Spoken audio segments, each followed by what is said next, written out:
Hello students, on behalf of United Group of Institutions, I Swaroop Malik welcome you all to this online class of Basic Electrical Engineering. Today we are going to discuss lecture number 3 of DC machines. तो lecture number 3 में हम लोग यहाँ पे आज देखने वाले हैं working of a DC motor, means हमारा डीसी मोटर कैसे वर्क करता है, and EMF equation and torque equation of a DC machine. EMF equation और टॉर्क इक्वेशन दो बहुत ही इम्पॉर्टेंट कॉन्सेप्ट्स हैं, या यूं कह ले ऐसे कॉन्सेप्ट्स हैं जिस पे हमारे डीसी मशीन्स के न्यूमेरिकल्स बेस्ड होती हैं. तो ईएमएफ इक्वेशन और टॉर्क इक्वेशन दोनों हम लोग आज के लेक्चर में देखने वाले हैं. सबसे पहले हम लोग working of a DC motor देखेंगे, उसके बाद ईएमएफ इक्वेशन देखेंगे डीसी जनरेटर का, क्योंकि आपको पता है डीसी जनरेटर में हम लोग आउटपुट के फॉर्म में इलेक्ट्रिकल एनर्जी हमको मिलता है. तो इसलिए ईएमएफ इक्वेशन की जब भी बात होगी तो हम लोग डीसी जनरेटर की बात करेंगे. डीसी मोटर में हमको आउटपुट के फॉर्म में मैकेनिकल एनर्जी मिलता है, तो इसीलिए डीसी मोटर में हम हमेशा टॉर्क इक्वेशन की बात करेंगे, क्योंकि हमारा टॉर्क बेसिकली मैकेनिकल एनर्जी के साथ इन्वॉल्व रहता है. ठीक है, तो सबसे पहले हम लोग स्टार्ट करते हैं working of a DC motor. DC motor और जनरेटर का जो कंस्ट्रक्शन है बिल्कुल सेम टू सेम होता है, ये हम लोग पहले भी देख चुके हैं. अब हम लोग यहाँ पे ये देखने वाले हैं कि जो भी हमारा यहाँ पर डीसी मोटर है वो डीसी मोटर कैसे वर्क करता है. तो आप सब लोग जानते हैं कि डीसी मोटर में हम क्या करेंगे, इलेक्ट्रिकल एनर्जी सप्लाई करेंगे. और देखिए यहाँ पर साफ तौर पे लिखा है whenever A current carrying conductor is placed in a magnetic field, it experiences a mechanical force. ये बहुत ही अहम बात है. कोई भी बेसिक जो भी मोटर है उसके लिए ये बेसिक वर्किंग प्रिंसिपल है कि जब भी कोई करंट हम कैरी करता है कोई भी कंडक्टर और वो मैग्नेटिक फील्ड के बीच में रखा होता है तो उसमें एक मैकेनिकल फोर्स डेवलप होता है, और वो फोर्स का जो भी डायरेक्शन होगा वो फ्लेमिंग्स लेफ्ट हैंड रूल से हम लोग देख सकते हैं. और फोर्स कितना डेवलप होगा, BI/L, where B is magnetic flux density, I is the current and L is the length of the conductor within the magnetic field. ठीक है, तो आइए चलिए सबसे पहले देखते हैं कि हमारा जो भी मोटर है उस मोटर में फोर्स जनरेट कैसे होगा. ठीक है, सपोज करिए दोनों तरफ ये दो मैग्नेट्स रखी हैं, परमानेंट मैग्नेट्स, एक नॉर्थ पोल है दूसरा साउथ पोल है. अब बीच में ये कॉइल है. हम लोग सिंप्लिसिटी के लिए एक कॉइल लेके चल रहे हैं, पर आपको पता है यहाँ पे बहुत ढेर सारी कॉइल्स होंगी. इस सिंगल कॉइल में अगर आप देखें तो यहाँ पर बैटरी लगी हुई है. ठीक है, और इस बैटरी की वजह से अगर सपोज करिए कि करंट हमारे इस डायरेक्शन में अगर फ्लो हो रही है, ठीक है, तो इस यहाँ पर एक हमारा स्लिप रिंग है. ठीक है, स्प्लिट रिंग है. स्प्लिट रिंग के थ्रू हमारा करंट यहाँ से फ्लो करेगा, यहाँ से होते हुए इस सर्किट को कंप्लीट करते हुए ये यहाँ पे आ जाएगा. ठीक है, अच्छा अगर आप देखें तो जो ये वाला पार्ट है हमारे कॉइल का, तो इस वाले पार्ट में देखिए ग्रीन कलर से दिखा रहे हैं एरो कि फोर्स ऊपर की तरफ लगेगा.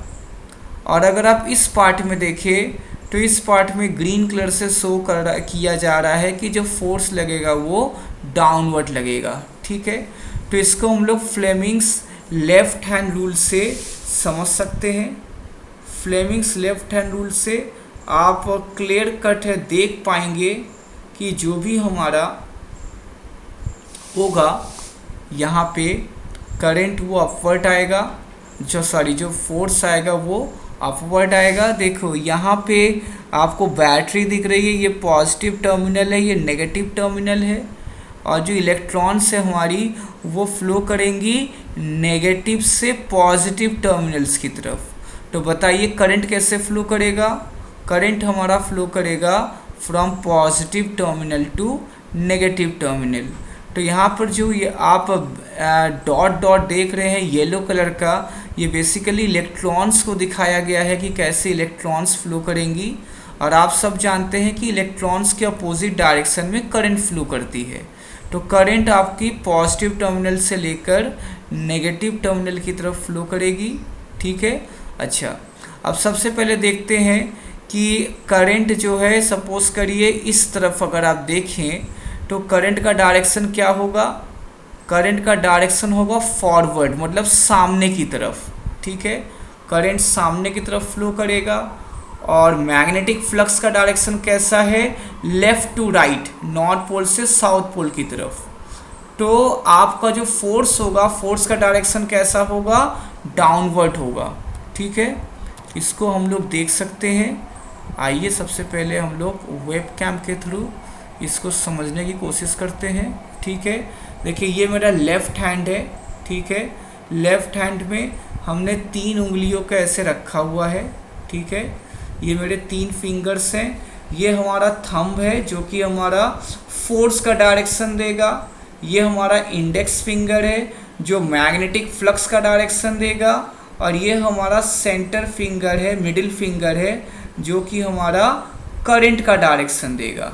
ठीक है, अब देखिए करंट का डायरेक्शन कैसा है, सामने की तरफ।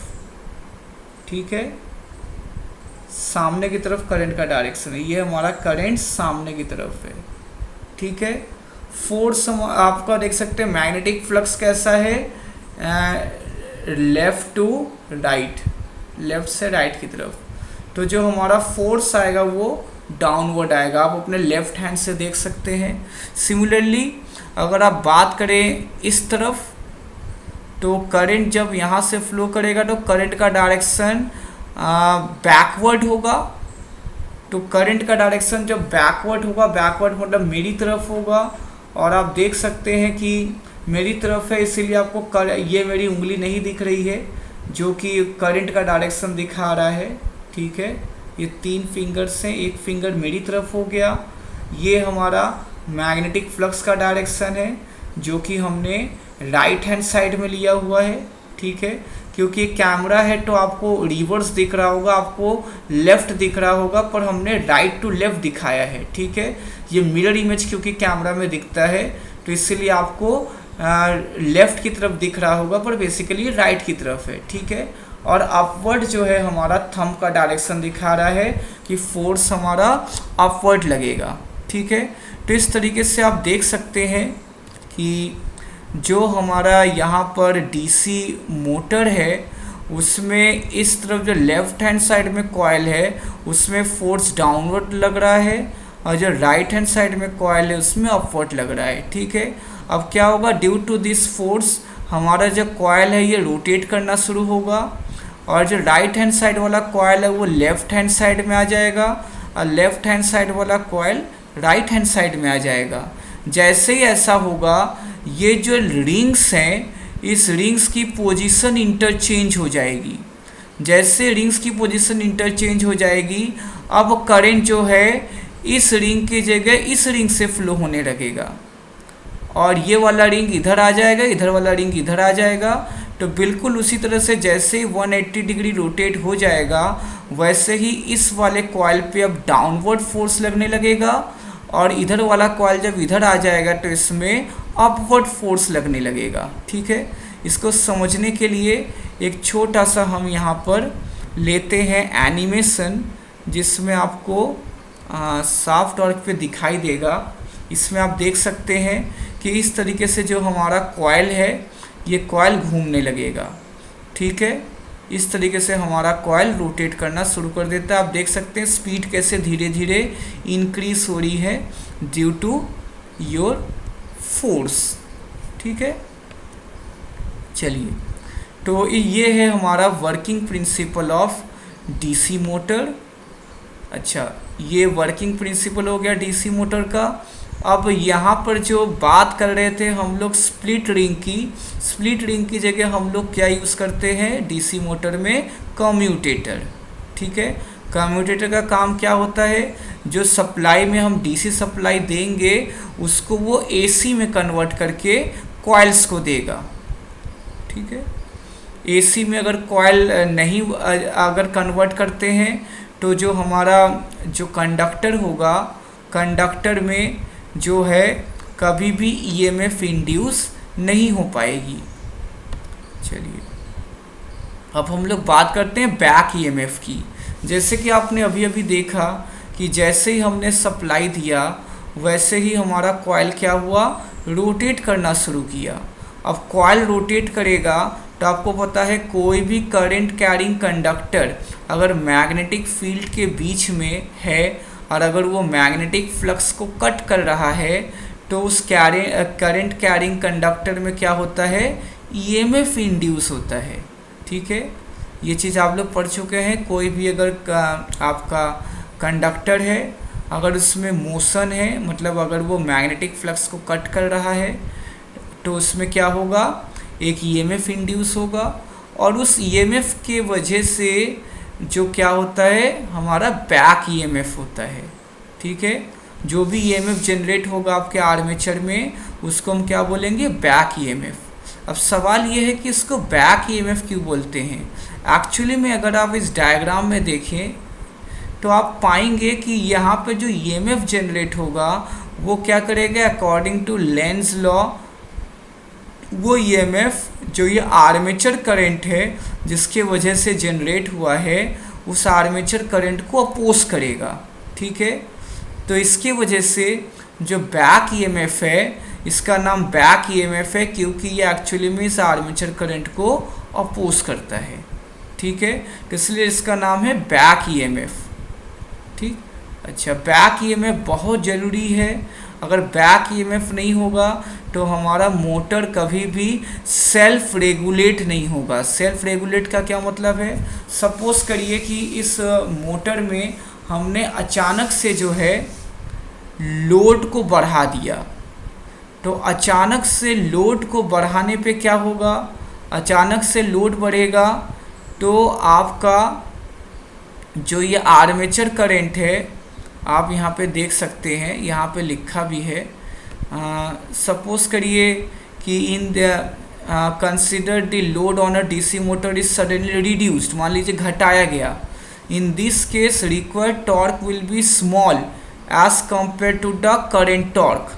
ठीक है, speed of the motor will start increasing due to the excess torque, ज़्यादा टॉर्क की वजह से मोटर ज़्यादा तेज़ी से घूमने लगेगा।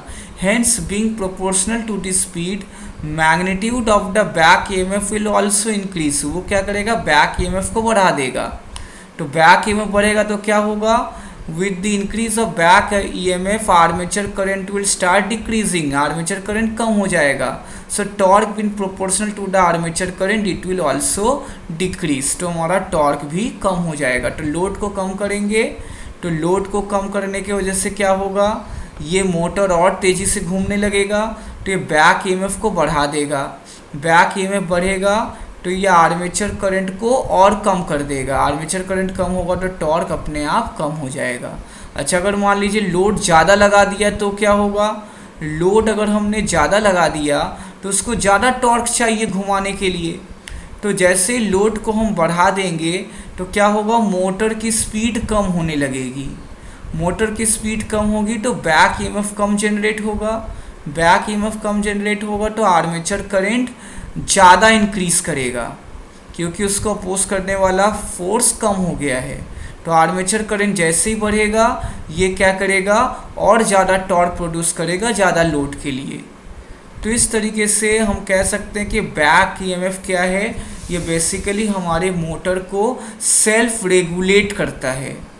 मतलब कि ये हमारे एक तरीके से डीसी मोटर को सही तरीके से काम करने के लिए सहायक है, सेल्फ रेगुलेटिंग है। तो इसीलिए आपके डीसी मोटर में बैक ईएमएफ की इम्पोर्टेंस बहुत ज़्यादा है। ठीक है, टाइप्स ऑफ डीसी मोटर हम लोग पहले भी बात कर चुके हैं इसके बारे में। जनरेटर हो चाहे मोटर हो, टाइप्स दोनों के सेम है, कंस्ट्रक्शन भी सेम है। अब हम बात करते हैं EMF equation of and torque equation of a DC machine. सबसे पहले ईएमएफ इक्वेशन की बात करेंगे। ईएमएफ इक्वेशन डीसी जनरेटर में होता है, ये बात ध्यान देने लायक है। इसमें इन 5 चीज़ों का हमें ध्यान देना है। पहला है नंबर ऑफ पोल्स। डीसी जो भी हमारा मोटर है उसमें नंबर ऑफ पोल्स पी है।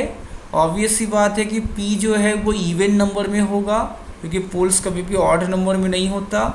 फाई है हमारा फ्लक्स प्रोड्यूस्ड पर पोल, मतलब एक पोल हमारा कितना फ्लक्स प्रोड्यूस करेगा। जेड है total number of armature conductors, मतलब जो हमारा रोटर है, रोटर में टोटल कितने आर्मेचर कंडक्टर्स हैं।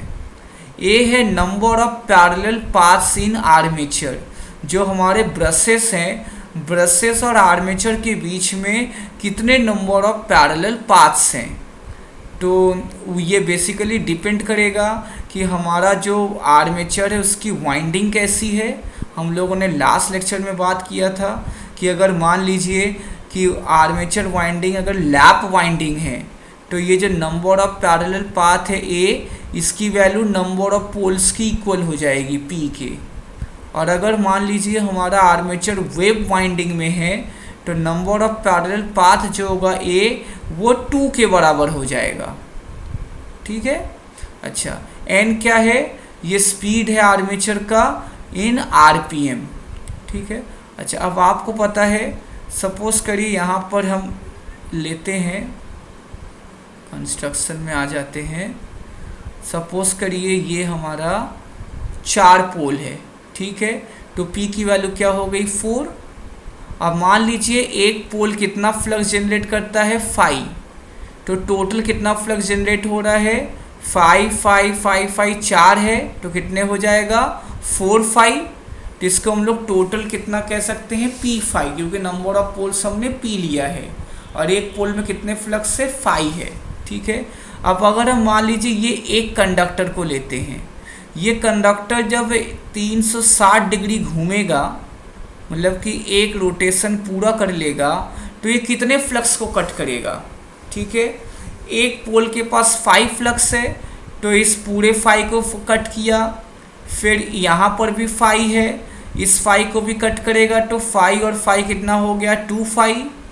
फिर यहाँ पर भी 5 फ्लक्स है, इसको भी कट करेगा।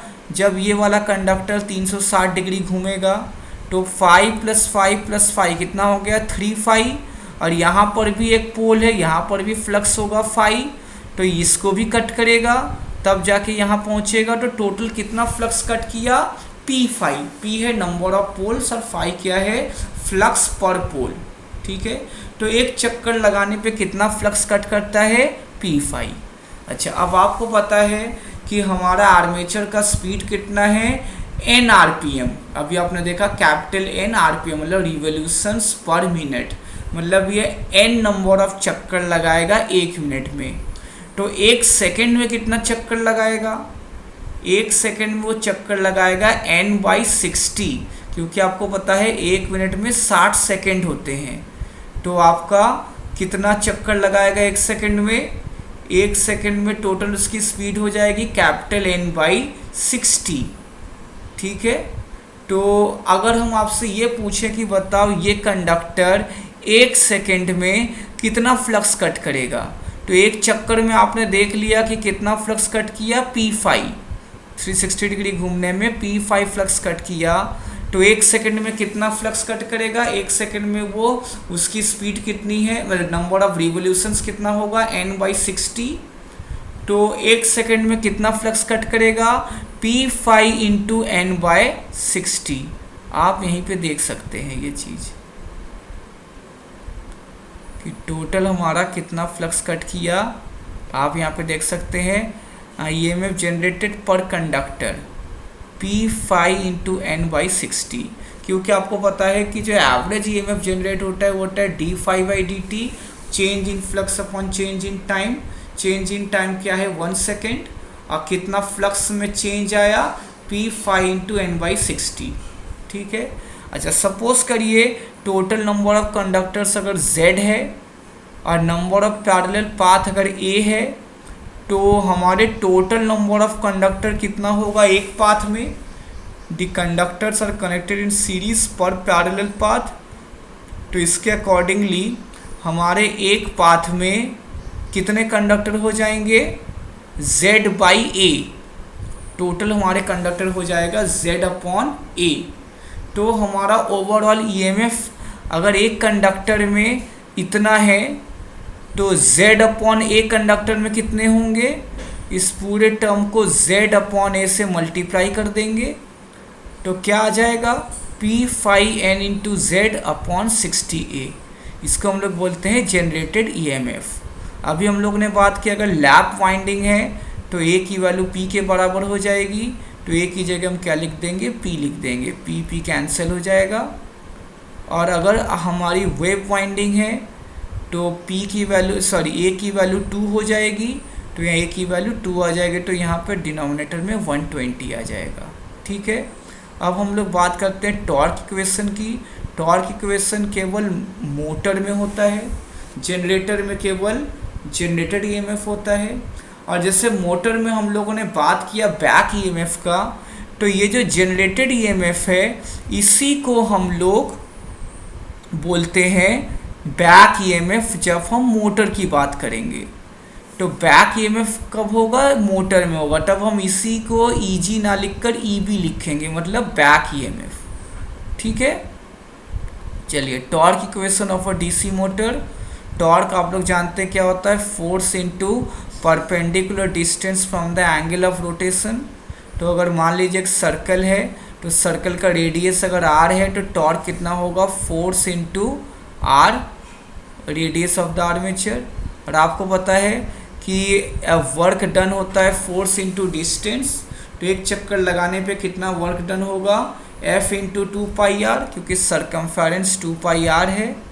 अच्छा, तो इसमें जो नेट पावर डेवलप होगा वो क्या होगा, वो होगा work done per unit time. Power क्या होता है, work done per unit time. तो वर्क डन हम लोग निकाल लेते हैं 1 सेकेंड का, कितना वर्क डन होगा, फोर्स इंटू 2πr, ये एक चक्कर में लगाया, और 1 सेकेंड में कितना चक्कर लगाएगा, into N/60, F into 2πr into N/60। तो हमारा टोटल कितना पावर डेवलप हुआ 1 सेकेंड में, that will be your F into 2πr into N divided by 60, that is joules पर सेकेंड। ठीक है, ये हो गया हमारा वर्क डन। अब आपको पता है कि बेसिकली जो हमारा ये जो है फोर्स इंटू R, ये हमारा क्या है, टॉर्क है। फोर्स इंटू रेडियस को हम लोग क्या बोलते हैं, टॉर्क। F इंटू R को हम लोग टॉर्क कहते हैं। और 2πN/60 हमारा होता है basically angular, you can say velocity. ठीक है, एंगुलर वेलोसिटी हो जाएगा 2πN/60, दैट इज़ ओमेगा। तो यहाँ से फोर्स कितना आ जाएगा, दैट इज़ पावर, पावर कितना आ जाएगा, पावर आ जाएगा F इंटू R हो गया P नहीं T, कैपिटल T, और 2πN/60 की वैल्यू कितना हो गई, ओमेगा। तो पावर आ जाएगा T into omega, torque into angular velocity. ठीक है, ये हमारा ओवरऑल डेवलप पावर हो गया आर्मेचर में। ठीक है, अच्छा, अब आपको पता है कि जो भी हमारा मोटर होगा हम उस पर इनपुट देंगे इलेक्ट्रिकल एनर्जी, और आउटपुट के फॉर्म में हमको क्या मिलेगा, मैकेनिकल एनर्जी। तो ऑब्वियस सी बात है जो हमारा आर्मेचर टॉर्क है, आर्मेचर टॉर्क से अगर हम पावर डेवलप कितना होगा वो निकालना चाहे तो पावर क्या हो जाएगा, आर्मेचर टॉर्क इंटू ओमेगा। अभी हम लोगों ने देखा पावर होता है टॉर्क इंटू ओमेगा, तो आर्मेचर पावर क्या हो जाएगा, armature torque into omega, that is T into 2πN/60। अब ये जो आउटपुट पावर है ये इनपुट इलेक्ट्रिकल पावर की इक्वल होगी, क्योंकि बैलेंस कंडीशन में हम कहते हैं कि आउटपुट पावर बराबर इनपुट पावर। अगर हम लॉसेस को 0 मान ले सपोज करिए, तो हमारा आउटपुट पावर कितना हो गया, TA into omega, that is TA into 2πN/60।